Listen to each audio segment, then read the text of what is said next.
wasn't really able to excel, but perhaps he can do that in his first game here. Well, we're about to find out because we're already into Champ Select. It's Team Kinguin on the blue side and Schalke No Fear on that red side. Yeah, red side. I'm going to call it blue because they're blue, of course. But first ban coming out here from Kinguin is the Zyra. So nothing too surprising so far. Team Kinguin likely to go for a Malzahar ban up next. What we've seen a lot on the blue side bans are things like the Camille, the Rengar LeBlanc. We have seen a couple of shifts. I know in Korea earlier today, SKT ignored all of those bans, took away things like the Shen, the Jace, but it looks like so far just nothing too out of the ordinary. Yeah, Camille being banned out and that Jace as well, as you say. I don't think either of these teams will think they're SKT just quite yet, so perhaps they need to But the thing about Challenger is that teams are always willing to experiment. Sometimes you'll see all of these broken champions being let through because everyone has their own unique playstyle. I know that on patch 7.2, Akali got an ever so slight buff. If we were ever to see it, Challenger would be the place. Okay, well, we'll have to wait and see. It is the Lee Sin ban as well as that Rengar coming. So Schalke seems to be quite formulaic here. You know, it's the typical bans you tend to see from the red side. What do you think we're going to see next from them? Well, LeBlanc makes the most sense if we're just sticking to conventional bans. I'm actually quite interested in the Lee Sin ban. In particular, it's directed towards Lulex, who is very well known for his Lee Sin back when he played for HJK in the LCS. And it's nice to see that he's still getting that respect. The fact that Malzahar is actually the final ban for Schalke means that Kinguin could look to prioritize a Kha'Zix, or they could get the LeBlanc for themselves, but I feel that if you go for a very early pick LeBlanc, there are a couple of counter picks that you could bring out. Well, it looks like they might be going for that. What would be your counters for this early pick LeBlanc? Well, over in North America, they actually brought out things like the Kassadin. You could just play something safe like the Corki as well to get through laning phase. Syndra has always done fairly well into LeBlanc as a possible option, but right now the priority for Schalke is just getting a couple of the other strong picks that have been left available. Yeah, it's going to be the Shen and the Kha'Zix pick. Already you were talking about the possibility of that priority on Kha'Zix for the first pick. Kinguin immediately locking in that Ivern and perhaps the Varus as well to round out their first set of picks. So things looking pretty standard. I think that if you're Schalke right now, you should look to potentially pick up the Jhin so that Kinguin can't pick away your AD carries, and then they might try and pinch mid laners, but there's a fair wealth of them that you can choose from. But it looks like that they're just going to try and get the counter pick. Now, if you're Kinguin, you can look to ban away the Jhin and the Ashe, but because you're Schalke, you also get the first pick, so you have a bit of freedom as well in this stage of the draft. If it is an AD carry, like priority ban here from Kinguin, what do you think we'll see Schalke falling back to? You know, Jhin, Ashe are taking off the cards. What's their next option? You could go for something like an Ezreal. Something that we saw Reckless actually bringing out was like the full lethality, yep, or a lethality type of build. Didn't work out too well for them though. Didn't work out as well as they would have liked to, but at least it's an option. You could also go for the Caitlyn, not quite as strong, but at least it is an option on the table. Misfortune is also something we've been seeing a lot of over in North America. We did see it in Europe as well. But so far it looks like that Schalke are actually just putting priority on making sure that Smitty J can have a pretty comfortable top lane. And that Shen really facilitates your composition later on as well. You've got quite a strong dive already coming out from the Schalke lineup with the Shen, with the Kha'Zix, with the Kassadin. Do you think we're going to see some bot lane focus here from Schalke? Ooh, well, yeah. I feel that if you're going to run this, you have to put a bit of attention down the bottom lane. That's almost certainly an AD carry cannon, unless we backtrack and it's a support cannon, which we did see a while ago. Could be support Shen as well. We haven't seen that a huge amount. I mean, you never know with Challenger. It's Challenger, you guys. never know. But if you're Kinguin now, you need to round things out with a top laner and a support. If you want to play things safe, you can just go for something like Karma, which they've done. And then with regards to top lane, you could go for a Rumble, does very well into Shen. You also have the Ivern as a sort of utility tank sort of support. But screw that, it looks like they're actually going to get off first Singed. We've been seeing it a lot over in Korea. But this is actually the first time that we've seen it here in Europe. Quite a specific build we're seeing in the Singed as well in Korea. Perhaps if we get into that matchup a little bit, I'd like to bring you back to that because it is quite an interesting point. But while we're still in picks and bans, let's focus a little bit more on what Schalke are going to do with this support. Well, we expect it to be a support pick. Well, rounding things out, when you have a look at everything that's banned away, Nami is sort of the one that instantly comes to mind. But we have to remember that Lulu was buffed this patch. She does have a little bit more power during the laning phase, and it looks like the Schalke have gone for a very interesting 1-3-1 composition. Their team fighting is decent, but it definitely takes them a while to ramp up. Kennen doesn't really have the earliest spike. Once he gets that Blade of the Ruin King, assuming that he decides to go for that build, he becomes a pretty potent, not only split pusher, but duelist. His team fighting falls off a little bit, though, because of his short range. Kassadin does very well into LeBlanc later into the game and can match her in the side lane, but things get very difficult during the early lanes.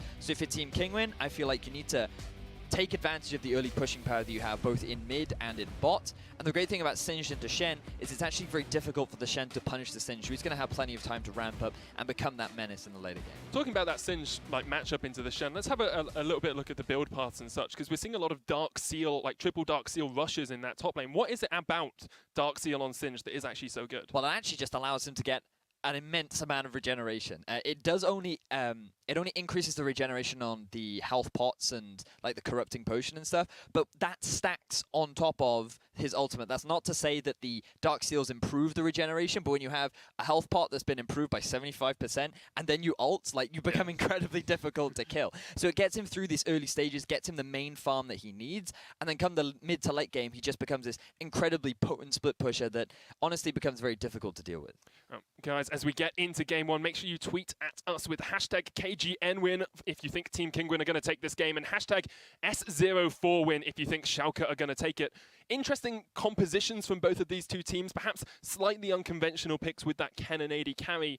If I were to push you here, VODS, who do you think has the game plan to win this one out? Which composition do you think works better? Well, I mean, that's a tough question. I apologize. Because I'm looking at when you look at the actual compositions, I feel that Schalke have kind of gotten. I mean, they got Shen and Kha'Zix, which is an incredibly strong combo. When you also add to the fact that Lulu makes the team fighting power that much better, it looks good. But then on the other side, you've got LeBlanc, really potent, really good at snowballing. You have a pushing lane in the bottom for Kinguin, where they could look to have the LeBlanc roam and set up an early snowball. So I think that a lot of this game is going to be determined by the early game, and I think that it's on Kinguin to try and force these plays.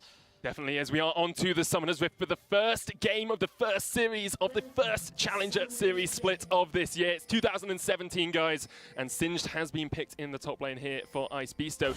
Looks like he's going to meet up with Smithy J a little bit, but not really much action expected early game here.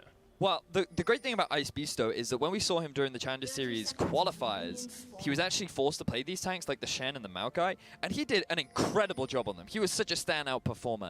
The way in which he peeled, his target focus, honestly his outplays that he made in 1v1 and 2v2 was really impressive to watch, and I am super excited to see how well he does on this Singed, because I think as a player, he is, as you mentioned as we were discussing, someone that kind of reminds you of Alpha. It definitely is, and I think that sort of attitude where there's a degree of confidence, almost arrogance in your ability to outplay the opposition is something that is needed in top lane at the moment. Even though it's a tank meta, you do need to understand that you're probably going to get 2v1'd a lot of the time, and if you can be confident in your ability to outplay your opponents, sometimes you turn those ganks around. Certainly can be. So now we need to look at the early game pathing, because Lulex, it looks like he's going to be starting on top side. That means that he can invest in the early Scuttlecrab bot. He knows the bottom lane is going to get pushed in. He knows that mid lane is going to be pushed in, so at least he has the bottom side vision control. Means that early dragons reduces that ever so slight risk, and also the early ganking power that you may see from a level 4 Ivern, because we know that the Ivern's clear speed is very quick, and something that he does like to do is perhaps just walk mid, walk bot, and he can force a flash, maybe if he's lucky get a kill. Is there not a risk here for Schalke that they've got a Kha'Zix who's a very strong early jungler who can get in and out of fights pretty easily, and then most of their lanes seem to just be, you know, they're going to get pushed in. Castin doesn't work too well into LeBlanc early game, nor does Ken and Lulu into the Karma Varus. Is there not a weakness that Kha'Zix just won't find anywhere he can actually get a good gank off? Well, that could very well be a difficulty for him, but he can compensate for that by drawing pressure in the jungle. And if you're forcing the enemy laners to constantly retreat back to that half of the map, to have to deal with the constantly invading Kha'Zix, that could be one way to ease up a bit of freedom. But also if you are Kinguin, even if there's not a huge amount of CC in the lanes, Kha'Zix has a lot of damage. So if you move down to the bottom lane, look, Kennen, he's always going to have a lot of CC, right? There's always the potential to dive down in the bottom lane. Mid is a little bit harder to gank, but if that LeBlanc uses her distortion, then you can very easily punish it as a Kha'Zix. So the laners of Kinguin just have to be very aware, as Lulex already looking for his first gank. Now onto Sebex, has used the distortion quite recently, has to flash, Lulex follows him up, and this is going to be first blood going over to Schalke as Lulex finally swipes away Sebex. And this is exactly what we were talking about. LeBlanc playing hyper-aggressively in the mid lane. You have to be aware of the early ganking power of the Kha'Zix. If you play too aggressively, then there's a big window to punish, and that is exactly what Lulex is able to do. So Schalke off to a great start. Yeah, getting Lulex already rolling on that Kha'Zix snowball, allowing Sophie a little bit more time to farm up in the lane, and burning the teleport from Sebex is huge. Have another look at this. So you know that Kha'Zix is going to be starting topside. that should have been evident from the fact that Shen was coming up all. He goes around to his blue, he gets the Scuttle Crab in the river. Sebex does not respect the possibility of Kha'Zix being nearby. He's super overextended in the mid lane and he gets heavily punished for it. Really good pathing from Lulex, and honestly, a great thing to do for a Kassadin because it is so difficult for him to get through the laning phase against the LeBlanc, given how aggressive the, LeBlanc can be, and you have to try and punish it as a jungler, and I have to give credit for Lulex for recognizing that and effectively punishing it. I want to give credit to Selfie in that play as well, because it almost looked like Sebex was going to escape, and Selfie held that flash until he knew that Lulex was going to catch him up and get that final auto attack down. Means that he still has that summoner spell, makes it even harder for Tabasco to try and get another gank in that mid lane. So now Tabasco hitting that level 4 mark, you can see it's actually very difficult for him to try and get any ganks. So you have to try and invest in early vision, if you can, to try and predict where Lulex is looking to get those ganks, and then your laners can play accordingly. Looks like Kinguin are just going to get pushed back a little bit here by Schalke. Interesting lane matchup here. The Varus and Karma should really have the push advantage early on, but Upset's going in. Exhaust comes down. D-Lord almost takes out Upset. Woolite's going to trade onto Vander now, who needs to retreat because Upset is in no fit condition to fight. Although he does have those pots burning through. Woolite takes another little bit of poke, but here comes Tabasco. Just lolloping his way into the lane, trying to catch out Upset, who will try and flash away. Root Caller is available, and there it lands. Upset has to try and heal. Gets himself out. Kinguin not quite able to capitalize, but do burn the summoners on that cannon. Schalke's bottom lane playing hyper aggressively. They realized that they actually had a bit of a push on the wave. They used that as an advantage. They just put the shield on top of Cannon. He lightning rushes in. He then gets the support from Vander. And when you have all those empowered auto attacks, you're able to land the W. It's a lot of damage very early on into the game because the base stats are just so strong that Woolite can't really deal with it. So really impressive aggression from Upset and Vander. They force a couple of, or at least they force the exhaust, but they stay a little bit too long. They get punished from the roam from Tabasco, and now they've got little to no summoners in the bottom lane. You can see both the junglers there thinking that perhaps another gank would happen in the bottom lane, setting up for the counter gank, but Lulex has control of this bottom side river, and with an Infernal Drake on the cards, that's quite an important area of vision control. It certainly is, and the big thing that we need to note as well is the fact that Selfie now has a lot more freedom to roam. Off the back of that very early gank, he is now feeling so comfortable that he can roam around the map and look for plays bot side. This is not how the matchup should typically be. He's been able to get to level 6, very easily picked up the Catalyst, and this is exactly how Schalke wanted to start off the game. We talked about how they have scaling compositions and how usually the laning phase will be pretty difficult for them, but off the back of that single gank in the mid lane, this has allowed Selfie so much more freedom, and now he can help the bottom lane that should be struggling under the push. But you're talking about how, Schalke are in a good position. They played this early game pretty effectively. If you're Kinguin here, what are your next steps? How do you get back into this? Because it feels like they're already falling behind against a composition that scales better than that. Well, I mean, that's the big question, because if you're going to pick a LeBlanc, you're asking to try and get that early snowball. She definitely has a very potent mid-game, but if Kassadin can get there before her, her value is significantly reduced. And this is why she definitely is a bit of a risk, and why a lot of teams have said that you can afford to leave her available. So if you're LeBlanc now, you kind of need to look to either set up a roam using the teleport. You get a bit of deep vision. You know there's no flash down the bot lane. Even though it is a Kassadin, you should still be able to push him in with your pretty effective wave clear. But at this point, if Sebex just keeps staying in the lane, he's going to struggle to trade against the Kassadin, because it really is, once you complete that Rod of Ages, where the LeBlanc does not win that matchup anymore. Looks like Upset's going towards the build you mentioned in Pick and Ban as well, with that Blade of the Ruin King. Might build a Wit's End later on as well. It's what we've tended to see out of those on-hit cannons, perhaps with a Runans alongside that. But I want to just talk about a little bit more about this bot lane, because it's felt consistently like Kinguin have had a slight push advantage, apart from when we saw, Schalke having to burn their summoners earlier on. If you're Kinguin, how do you utilize this? Because you can see that Schalke have a composition that dives really well, and they have great map awareness with the Stand United as well, and the double TP. If you're Kinguin, how do you use the fact that you have a push advantage in bot lane to your favor? Well, it relies very heavily on getting that snowball in the mid, right? If you're picking this composition that can push a lot, you ideally want to just slowly work your way down onto the tower, and then when it gets low enough, you look to try and set up a rotation bot so that you can either force the tower or maybe even force a couple kills. The big problem for Kinguin is that they always have to be aware of this possible Shen TP down to the bottom lane. Right now, they're just keeping that pressure up bot lane. Sometimes what you'll see teams do is they'll rotate to the top to avoid that potential level 6 from the Shen. But for the time being, they have a fair amount of pressure. The range advantage that Woolite has over the cannon is resulting in a lot of chip damage coming down. But again, it all comes back to this mid lane priority. The fact that Sebex right now has a push and can't properly be able to utilize it is the big problem for Team Kinguin. Tabasco was able to sneak in and steal away that blue buff as well, so that's going to stop Selfie being able to just spam wave clear as much as possible. A lot of Dark Seals picked up in this game, Veddy. As 4 on that top lane Ice Beasto and 1 also on Tabasco. Perhaps a little bit more investment in that early sustain than we tend to see.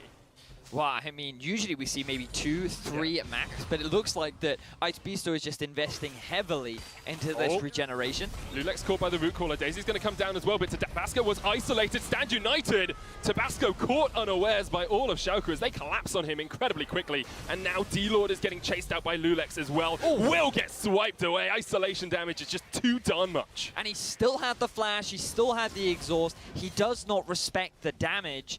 And he ends up getting punished for it. Now with Schalke, 5 members strong down the bottom half of the map. Oh, Kassadin's being sent top, but they're looking for Walleye. Chains of Corruption will connect, and I think this will stop Lulex being able to go any further. Didn't really have the mana for it either. But this might be the first turret going down for Schalke. They have got 3 members down here, and Smithy J still has that teleport if they want to push for it. Well, turrets are pretty healthy for the time being, but Dragon could definitely be a card on the table if Schalke want to look to prioritize it. I feel like they've been a little bit greedy with prioritizing enemy jungle. And trying to go for that kill onto Woolite, which means that going for that objective now would be very risky. But that whole play comes off the back of Tabasco moving into the mid lane to try and provide some support for Kinguin's Sebex. And because he did not have that flash from his play down in the bottom lane, he wasn't able to do very much. You can just see Lulex is already trying to set up for a gank in the mid lane. Just have a look at the positioning of Tabasco. He's just posturing around the mid. He wants to try and catch Lulex out of position. And there's no support from Sebex. He's in a 1 versus 2 right now. It's so much easier for Selfie to come in and help him.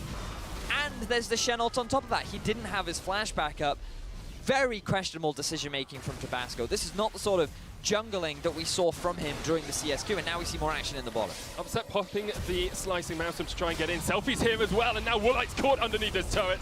D-Lord the new target for Lulex as he'll dive the tower as well. TP in by Ice Beasto, but he's caught in the midst of 4 members of Schalke, and they will melt him away in a heartbeat. It doesn't matter how many Dark Seals you have, no regeneration is going to help you in a 1 versus 4. Schalke extending their kill lead to 6-0. 3,500 gold so far, and a lot of their advantages have come off the mistakes from Team Kinguin so far. This is the Schalke we were expecting to see when we saw this lineup. Incredibly strong play, understanding where they need to be and when they need to be there. And in all honesty, after the scouting grounds, after we saw them not pick up any players from there, I was a little bit worried for the Schalke lineup, but they have formulated a team and a synergy that I did not expect to see this early on in Challenger Series. Well, honestly, they're doing a great job so far. As we backtrack, we can see that the all-in potential of this Kennen and Lulu bot lane is incredibly potent, simply due to the sheer amount of crowd control that they have. Upset, all they really needed to do was force the summoner spells out of Team Kinguin, allow the rotation from both Selfie and Lulex, and then the TPs come in to just get the collapse. I think at that point, Beasto really should have just cancelled his TP. Nevertheless, Schalke get themselves another 3 kills. They get themselves the first tower gold. Now, if you're Schalke, you need to set up that 1-3-1. Kassadin has completed the Rod of Ages. His TP is unavailable, but you can just move him to the bottom lane. You send Upset and Vander over to the mid.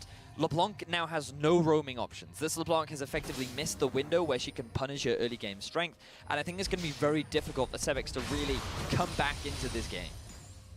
See, Smithy J's picked up the Tiamat as well, so looking towards more of that split push role early on, you know, getting that wave push into the Singed. And Singed is going to clear waves pretty quickly anyway, but just being able to push him back a little bit is exactly what Smithy J's able to do here, and it means they can set up quite an effective 1-3-1, as you were saying.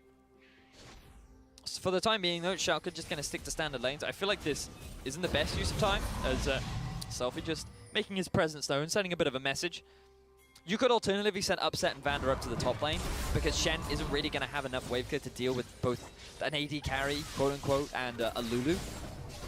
But this is more of what I wanted to see, because now what you do is you force Sebex into a side lane where he has no turret. It makes it easier to get the collapse on, and you're also giving Selfie a lot of free farm and safety thanks to his turret, while putting a lot of pressure in the mid, and basically forcing Kinguin into a situation that they don't want to be in.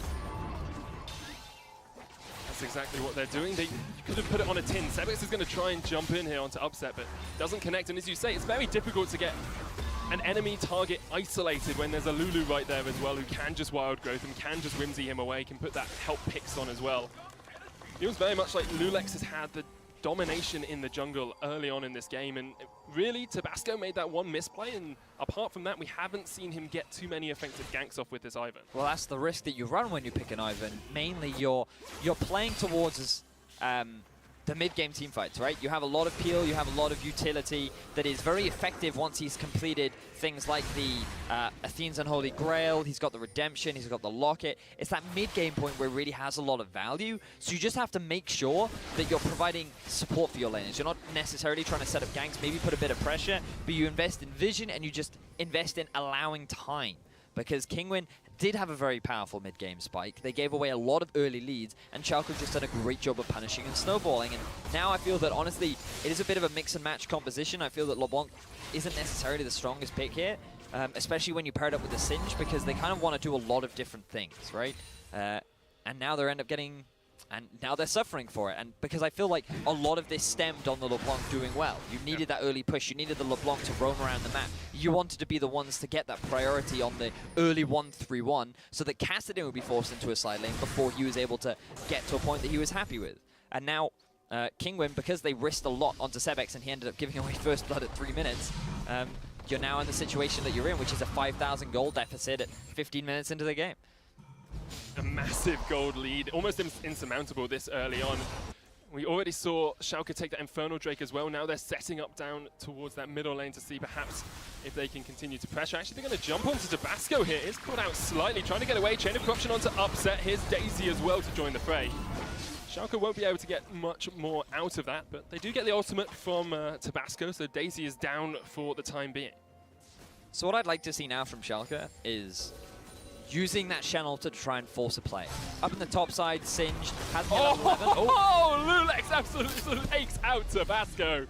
Just snipes him down. Really good vision control by them in that blue side jungle as well to know that Tabasco was by himself. And Selfie's now trading into Ice Beaster as well. Tabasco nowhere to be seen because Lulex is on his way up, but Selfie doesn't even need the help. Selfie will just take him down as well.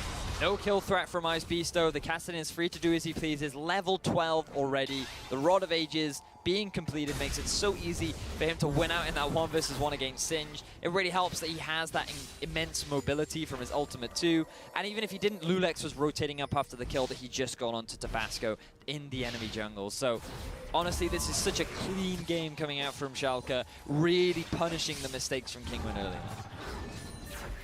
Is this just the beginning of the end for Kinguin in this game? Is there any way they get back into this? Is there anything they can do as Upset jumps in onto D-Lord? D-Lord sniped away, almost goes down, just about survives. Off towards the backside, now the double TP in by Kinguin. They want this fight. Sebex tries to get the chains down, but Schalke dissuade him from taking the fray. And Kinguin will defend their support, but they use 2 teleports to do it. This is very much what I wanted to see from Schalke. They have a good lead now where they can force these dives. It's fairly safe with the Shen ultimate and the Lulu as well. The problem was they were a little bit uncoordinated. They thought they had a little bit more damage than they actually did. It's very...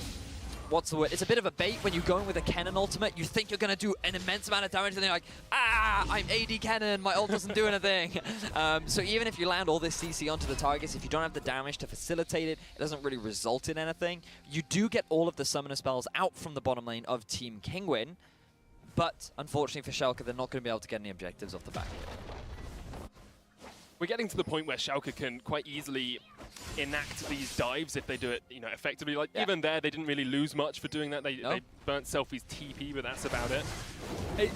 If you're Kinguin, how do you defend those dives? Because you've got good anti-siege in the Varus. He can poke from quite long range and clear waves relatively quickly. But if you're just going to get dived on, how do Kinguin actually defend against You try to make cross-map plays. So if they're going to go for a dive, you force them to invest the resources onto someone like a LeBlanc.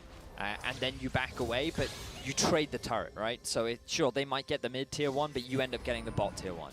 And the problem is, right now for Kinguin, is that because there's so much map mobility just from the side of Schalke alone, it's very difficult for Kinguin to try and make these cross map plays. And it doesn't help that you have a Singe in a side lane who does little to no damage to towers, as well as a LeBlanc who's so weak that she can barely stay in a lane 1v1 against a Kassadin. What is the power of Singe in this composition, though? Because it feels very much like he's just kind of split in a different lane for a lot of the game. He's actually going to see Upset onto Warlight. Look at the on-hit damage. Upset will just take him out. And now D-Lord the target as all of Schalke go for the dive. No, take him out as well. I think they used Exhaust on a Mimic of LeBlanc there for a second, but still doesn't matter. Still get the 2 Still kills. worth. Yeah, still they worth. end up getting the kills that they want. Now they're looking to pick up this tier 1 in the mid as well. Really clean execution, punishing the no summoner spell bottom lane of Team Kinguin that they forced out earlier on. Going to extend their goal lead even further. So far, working towards that perfect game for Schalke. I was waiting until you were going to say it. I was like, we can't say it at 14 minutes. Now that they've got mid-tier, perhaps we can. I mean, when you're 10-0 at 19 minutes and you have an 8,000 goal lead, you can definitely say, fairly optimistically, they're on a pretty good track to a perfect game. Yeah, you've cursed them, VODS. We're just going to see them collapse from here on out. But speaking of perfect games, a lot of that comes down to how well your team communicates and coordinates in these fights. And we can see Veteran was talking about it in that documentary. Great synergy. We're going to have another look at how well Schalke actually combine. The Lulu plus Kennen combo, it's so easy for him to close the gap. Yes. A surprising amount of damage early on definitely helps, given that he does have a fairly significant level advantage over his opponent. And then just to make matters worse, they added in the Channel to secure the dive and get themselves the turret. So now if you're Schalke, you can do whatever you want. To close out the game quickly, what they should do is continue with the lane setup that they have, keep Kassadin in the top lane, but then they should push out mid and rotate top with the duo that they have. Just force that tier 1 down. The Baron's going to be spawning, which honestly Schalke could just rush. And even if Team Kinguin come to contest, you just force a fight and you win it. So honestly, this is Schalke's game to lose, and it would be very impressive if they somehow lost it. Well, they've been very impressive thus far. Perhaps they'll surprise us by being very impressive in the other way. But Smitty J, without the Stand United at the moment, won't actually be able to join the team fight if it happens, apart from using that TP. Lulex is going to jump onto Ice Beasto here, and Singe is caught between a rock and a hard place. Smitty J takes him down. Upset on the chase to Woolite. Blade of the Ruin King into the slicing Maelstrom. Look at the damage just coming down onto Woolite. He's dead. Selfie kills him. D-Lord goes down as well. And Schalke just engaging all across the map and taking whatever they please. Who needs strategy? Who needs map movements when you have such a massive gold lead that you can literally just kill whoever you want? Baron is going to be the next objective on the board for Schalke, and I think they're going to be able to take it fairly quickly. Yep, definitely. Upset's not quite there yet, so one of their big damage dealers actually hasn't joined that Baron push, but should be pretty easy for them. Doesn't even look like Team Kinguin are going to contest it. Baron, 21 minutes into the game, 13 kills to 0, and an 11,000 gold lead now for Schalke. Definitely a rough time for Team Kinguin, their debut in the Challenger Series. But you can see that Ice Beasto just trying to be a pain. He's trying to get as much farm as he can. It's unfortunate for him that Lulex is in the bottom half of the jungle. And because you're isolated and you have the improved Void Spikes, it means that that's an 80% slow. So it doesn't matter how fast you are, Singe, you're going to get caught up. Meanwhile, in the mid lane, the duo combo of Lulu plus Kennen just means that it's super easy to dive onto a bottom lane. That, I mean, the Karma did have flash, but there was no point. There was too much damage. There was the Kassadin, and D-Lord died again. I think it was just Lulex hiding in that blue side jungle and just catching out as he went to try and get some vision down. But the Lord be the dead. Nailed it. Top cack. Yeah, great play by Lulex. Great vision control actually as well, you have to say, from Schalke 04. They've got the control wards where they need it. They're moving. Selfie's trying to get onto Sebex. I'm not sure if he's going to be able to take him down, but all it is dissuading him from being around that turret. Exactly that. He's just making his presence known. He's delivering him a handwritten letter that says, "Dear LeBlanc, should you not vacate the premises, you will lose your life. Kind regards, Selfie."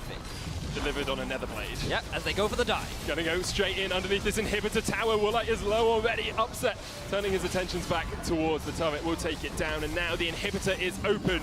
Daisy has fallen, as many members of Team Kinguin have before. Ice Beast trying to be a nuisance, as you say, but even with the Righteous Glory, can't get close enough to this Schalke lineup. And Lulex is just splitting in that top lane. Should be able to take the inhibitor tower down there as well. TP coming in from Selfie as they get the first inhibitor and now turn their attentions up towards top lane as well. Selfie wants something. Tries to get onto Sebex. Double taunt on D-Lord and Ice Beasto, and Lulex joins the fray. Ice Beasto caught up by Upset as well. Even underneath the tower, there is no escape from Schalke. Sebex caught out by Lulex. Woolite trying to retreat, but even on the fountain, you can't survive. Schalke 04 with what is a perfect game in their first game and in the first game of the EU Challenger Series. This is what you'd expect from a former LCS team, even though a lot of the players are not from the original roster. Given the talent, given the makeup, Schalke come in with a strong and powerful message in this first game of the Challenger Series. Just superb play by them. And actually, it's interesting because I think up until a couple of weeks ago, we'd only seen 17 perfect games ever. And we've seen 3 in the course of about a couple of weeks. 1 in NACS, 1 in EUCS, and then 1 here as well. It's absolutely crazy. It's very impressive. And, you know, when we look back, all of that just came down to that early game play. That one gank from the Kazakhs allowed Selfie the freedom that he needed to get through that very difficult laning phase. And then he had so much more priority over mid lane. The push that they had in the bottom lane couldn't be utilized. They ended up getting caught out a lot.